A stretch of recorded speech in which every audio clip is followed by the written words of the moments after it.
Hello, you're listening to Hugo Talks. It's Easter Sunday, so I just thought I'd have a look through the Sunday papers, do a Sunday morning newspaper review. Let's see what the mainstream media are trying to program everyone with. Can you guess what that might be? Yes, I think you know. I know many of you out there who follow this channel know the score, but a lot of people still give these newspapers some form of credence or acceptance. They still think that the newspapers are there to inform you. They still live under that illusion.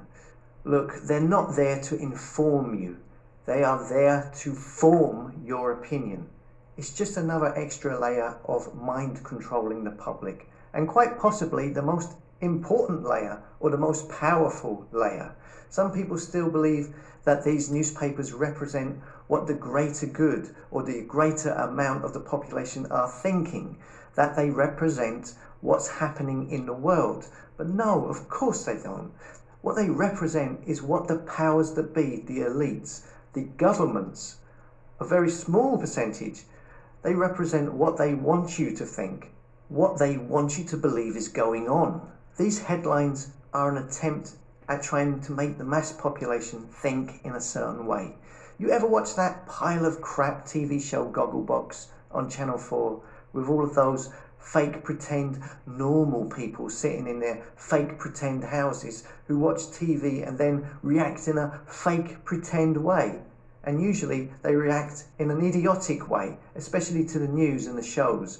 Very compliant way. Again, that's the mainstream media projecting out to you the way they want you to behave. That's their representation of you, of the public, and how they hope you are going to act. And these headlines represent how they want you to feel and react to the news. So let's have a look. Sunday Mirror, look at this guff. You've got to remember, this guff is delivered up and down the country into all of those newsagents, millions of them, infecting the public with their garbage.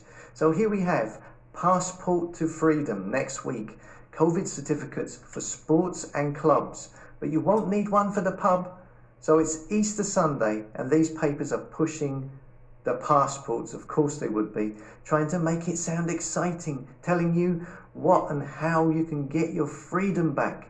The fact that they can write such a headline with confidence that the public won't turn around and say, what are you telling me, that I'm a prisoner held captive by my own government and I have to get a passport for my own freedom? The fact that they have the confidence to say this openly without fear of a backlash just shows how far gone the public are. Once again, we are all free. We all have the power. You don't have to accept a passport for freedom. You already have it. You just decline it, ignore these buffoons. It's simple. And then we've got the Sunday Fail. Again, we see how all of these papers are working in tandem together. They are on the same propaganda course, slightly different angle for the slightly different demographic of reader. Obviously, the Daily Fail readers are more obsessed with holidays. These soft cheese head zombies don't even think about the ramifications of passports and the future. It's just that holiday in Benidorm or wherever for summer that they care about. It says here, foreign holidays on track to start May the 17th. Happy Easter, everyone. Come on, we're all going back to the new normal. Get your passports, roll up, yeah, feck off. And look, over on the side, we've got elite shill propaganda peers. My wife says women only find me hot when they're drunk. This is your newspapers, guys. This is supposed to be representing you. It's just a propaganda rag trying to control your mind and stroke the ego of the establishment shills. What a waste of space. Look at the top, unmissable. Saturday's Daily Fail for only £1. Who on earth pays for this garbage? Who pays out money for this? You've got to be crazy. What more guff? We got here the Daily Star. Look, they want you to be obsessed with celebrity and a fantasy narrative so that you don't focus on what is real, keep you ignorant of reality and keep you following the make-believe storylines they concoct on a daily basis. Here we have Uri Geller. Where have they dug this relic up from? Spoonbender and star readers floated the boat in the Suez. Now for your next mission. Let's fix the royals. And of course, don't forget, you've got your celebrity TV pull-out free inside. You've got to keep worshipping those false idols. That way, they can be wheeled out at any time to persuade you to think in a certain way or to follow a trend, social engineering, or just... Always wondering if your home is safe? Giant hassle. But getting the vivid smart security system to comply to situations, because they've trained you to look up to them, when in reality, these people are usually as shallow as a dirty puddle. Top Gear helps you find love. Bozo is a buffoon, says Tory. Well, that's not too far off the mark. Aggie, my spring clean tips? What is the world we are living in? Talking of the royals, I see that Prince William today is reported mentioned reset. Here we have Prince William. We must reset our relationship with nature to avoid the climate disaster. Where have we heard this before? The Duke of Cambridge has said that people need to completely reset their relationship with the nature if we are to avert a climate disaster. So just like his father, Prince, the Great Reset Charles, we see the same mantra coming through. What he says here sounds like it was scripted by the World Economic Forum. These elites, they're obsessed with climate change and their green deals and their carbon zero world they want to create. What they won't say is that they don't like people because they see them as being the carbon users. All these people driving cars, using electricity in their homes, using up all of that carbon. They won't say that. They just say, oh, let's all work together, etc. So what else do we have in the Sunday papers? So what else we've got in this one here? The Sunday Express, the glorious Sunday Express. PM, brighter days ahead. Boris unveils the jab passport to reopen Britain. But you don't need one for the pub. Not yet. Look how blatant that one is. The plan is, of course, to have them for pubs everywhere. But again, they are scared of too much of a negative reaction. So not yet. See, they use the word unveils. Boris unveils jab passports. When do you usually hear that phrase?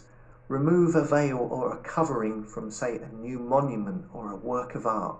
It's a way of making these passports sound good, trying to sell you the idea of digital ID passports, social credit system, tracked and traced, 24/7 surveillance, and the ability of the state to control your life at the flick of a switch, trying to make the complete loss of your liberties and freedom sound good.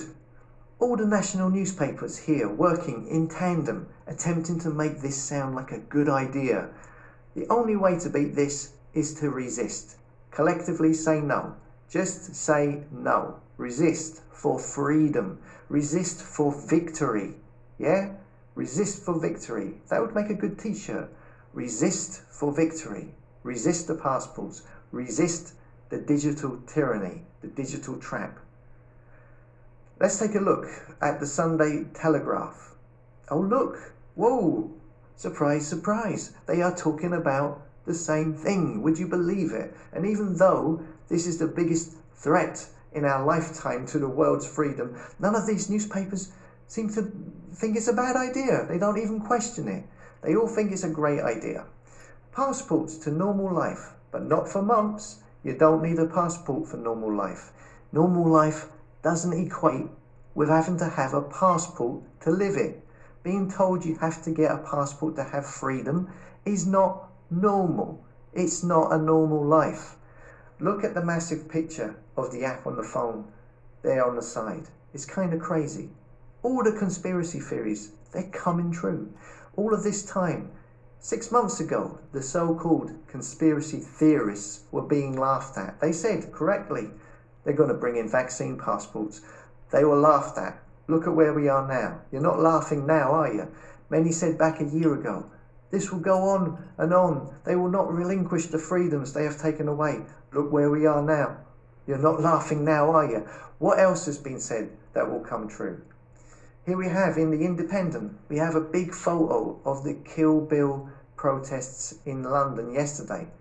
a protest where the majority wear masks, where there is no mention of anything anti-lockdown or anything anti-passports, no mention of that at these protests.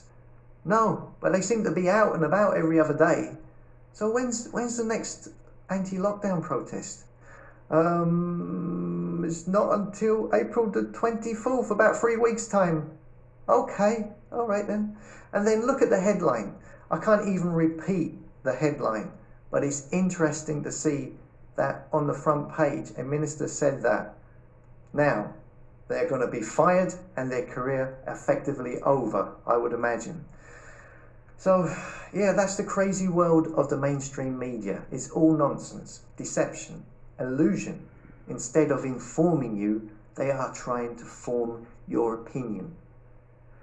So, sorry for the moan. Happy Easter, as always. Thanks for listening. Come and subscribe to the tribe at hugotalks.com. I'm slowly building a network of people who have got their heads screwed on the right way, who don't listen to the guff in the mainstream media, who think for themselves and are rational and logical and question everything. So yeah, come and subscribe to hugotalks.com. Cheeseheads, meatheads, and MSM zombie believers need not apply. I'll see you later.